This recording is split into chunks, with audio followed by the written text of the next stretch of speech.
Guys, another watch, another day. Nakakaya naman pala dito. Joshua Garcia, sorry ha. Tatabi ko muna yung sa'yo ha. Ito yung legit na di na masama sa dating tricycle driver. Tapos sabi mo, 300 lang eh. Ito kung magkano mo lang nakuha. Guys, another watch, another day. So sir, you have something for me today. Tama? Ano yan? Sa Rolex 90. Uy, ganda na Sprite ni sir ha. GMT Sprite guys.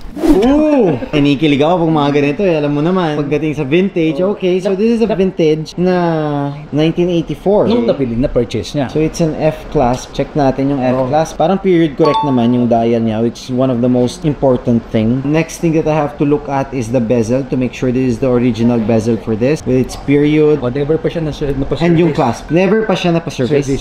Actually, dapat nga hindi nyo pa-service. Kasi with vintages, pag service nila to sir, magpapalit sila ng mga pyesa. So pag nagpalit sila ng pyesa, yari na tayo. Pero let's check na lang muna. Kasi nga napanood ako na may nakuha kang ganyan eh. 1973 ba? Yung 1973. Yeah. Jubilee nga lang yun. Ito, this is an Oyster. Mas sought after kasi ang Jubilee ever since eh. Yeah, tama. It's a 16750. So it's not a 4-digit reference. Pag sinabi natin 5-digit reference to, so mas ano siya, mas modern lang siya ng konti. Not necessarily hindi siya sought after, pero mas sought after pa rin yung 4-digit lang. Which is yung 1... 5 siya? Yes, 5 na to. 167. May 0 lang sa dulo. So mas modern na siya. So I'll just need to check sa F-clasp natin. Okay. F siya. It's a 1981. For a 1981, I think the clasp naman and the bracelet is period correct. Wala nga lang yung papeles niyan. Wala talaga siya. Kasi 80s pa niya nung nakuha eh.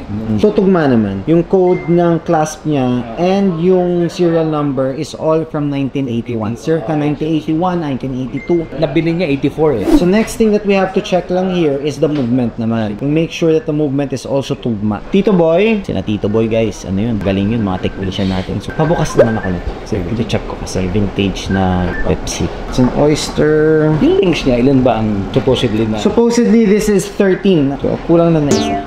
How much are you looking for this one? Wala. In case. Wala talaga idea. Talagang zero. Kagaya niyan, watch only. So, correct. Mahirap yung mga walang idea, brother. Kailangan meron ka kasi we don't appraise. Okay. Oo. So what's the number that you're happy with? Hindi.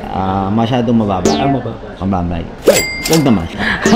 Pero sa 300 mo mababa yun. I'll be fair with you. Try natin. Kung everything is okay, taasan natin ng font. Yeah. But for this one, since wala siyang paper, I'll have to have ID lang. Deed of sale tayo. Okay lang sa'yo. Just to make sure na everything is okay, the records are okay. Oo naman. Okay. Sige. So, tignan muna natin yung loob. Nasara ko masyado. Sobrang vintage na. So, gasket needs changing. Definitely kailangan siya ma-service.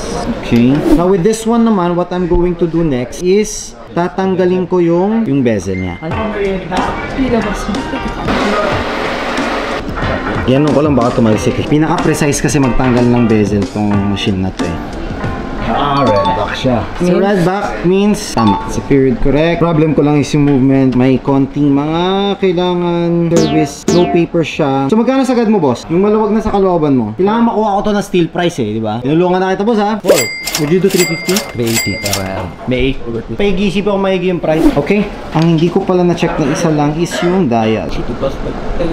Okay naman. It's servicing lang. Kailangan talaga servicing and possible parts. Problema rito sa ganitong mga GMT 16750 is most probably if I want to change na the parts nito, black market na. So ang hirap hanapin niya. So source out pa siya baka sa ibang bansa pa. Ganun. Boss, okay ka na dito sa 350 mo na. Pa-out mo na sa akin yung pang parts lang. Sige, okay ba? Pero bigyan mo na lang kahit pamasahe doon, dagdagan mo. Okay na yun si boss. Tapos sabi mo 300 lang eh. Ito magkano mo lang nakuha. Win-win na tayo doon. Doon kahit 1,000 pesos, ano naman, parang may pamasahe. Namasahe lang ako, wala akong dasagin. Dapat dinala mo yung tricycle mo. Ito yung legit na di na masama sa dating tricycle driver. Hanggang ngayon pala. Tama, 351 naman. Sige sir, 351. Hindi, honestly, mura na for me. Yun nga lang, mas magiging comfortable na ako sa mga wrist dun sa movement niya. Ayoko rin naman kunin sa'yo ng 300 lang, syempre. It's worth more than that eh. So, this win-win tayo. Baka personal na to bo. Another personal GMT. Ba't pa tayo magninegosyo ng ganito? Hindi tayo passionate. Guys, another watch, another day. Nakakaya naman pala dito. Hi guys, vlog takeover tayo ngayon. Another watch, another day.